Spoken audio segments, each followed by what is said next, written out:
শ্ৰেষ্ঠ মুখ্যমন্ত্ৰী ডাঙৰীয়াই বাদ দিলে জাতি মাটি ভেটিৰ কথা। লাগিব লাগিছিল কিহত তেখেতে লাগি আছে কিহত আপোনালোকে সকলোৱে গম পায়। যিহেতু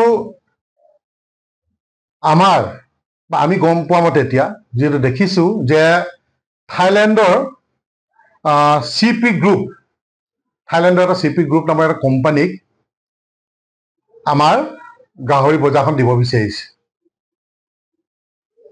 গতিকে মামাক আপোনালোকৰ যোগেদি কৈছে, মামা গাহৰিত আৰু হাত নিদিব, কাৰণ গাহৰিত আমাৰ আৱেগ, আমাৰ উজনি অসমৰ আৱেগ জড়িত হৈ আছে বা আমাৰ থলুৱা পালকসকলৰ আৱেগ জড়িত হৈ আছে। গতিকে আপুনি সকলো বস্তুতে হাত দিছে, সকলো বস্তুতে হাত দিছে, গতিকে গাহৰিত আপুনি অন্ততঃ হাত নিদিব।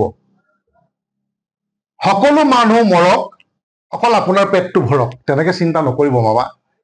সকলো মানুহ মৰক, অকল আপোনাৰ পেটটোৰ কথা আপুনি চিন্তা কৰিলে নহব।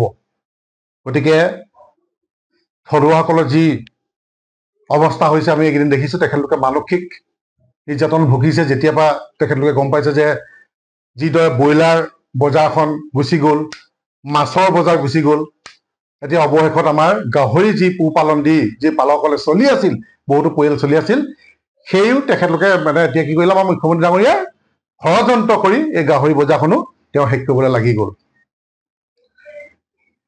যিখন দেশত ৰজা বেপাৰী সেইখন দেশত কিন্তু প্ৰজাৰ ভিক্ষাৰী, একদম সঁচা কথা বাবা। আজি আমি অনুতপ্ত কৰিব পাৰিছো আপোনাৰ কথা। গতিকে আপোনাক আমি আহ্বান জনাইছো যে অতি শীঘ্ৰে আপুনি এই গাহৰি যি বেপাৰখন থাইলেণ্ডক দিয়া ব্যৱস্থা কৰিছে অতি শীঘ্ৰে বন্ধ কৰক। নহলে কিন্তু পালকসকলৰ লগতে কিন্তু অসমীয়া যুৱ মঞ্চৰো সন্মুখীন হবলৈ সাজু হৈ থাকক। আমি অসমীয়া যুৱ মঞ্চই বাৰম্বাৰ আমি দাবী জনাই আহিছো যে বহিৰাজ্যৰ পৰা অহা গাহৰি চিণ্ডিকেটটো বন্ধ হ'ব লাগে, কিন্তু সেইটোত মুখ্যমন্ত্ৰীৰ মনোযোগ নাই, কাৰণ তেখেত অকল চিণ্ডিকেটত ব্যস্ত। আমি অসমীয়া যুৱ মঞ্চই আজি বছৰ বছৰ ধৰি মাত মাতি আহিছো এই চিণ্ডিকেটৰ ওপৰত।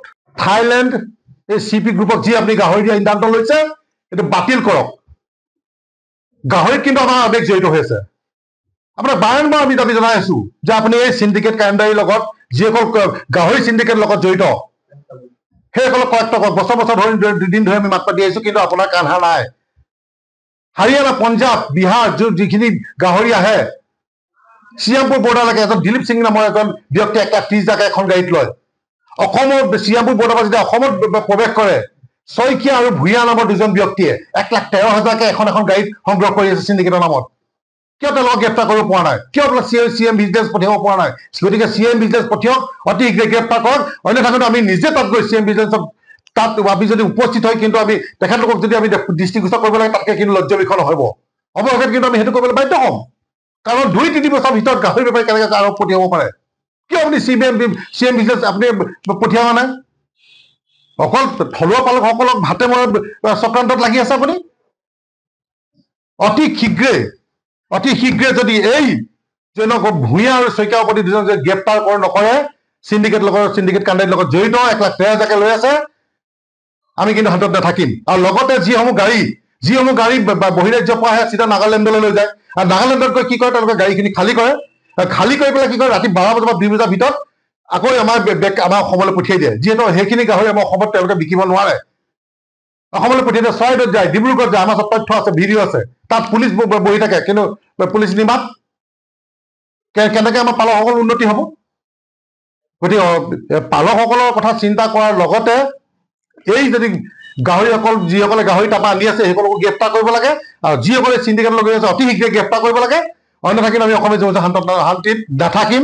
আৰু এই যি থাইলেণ্ড চিপি গ্ৰুপৰ আপুনি বজাৰখন দিয়া যি সিদ্ধান্ত লৈছে, এইটো অতি শীঘ্ৰে কিন্তু প্ৰত্যাহাৰ কৰক।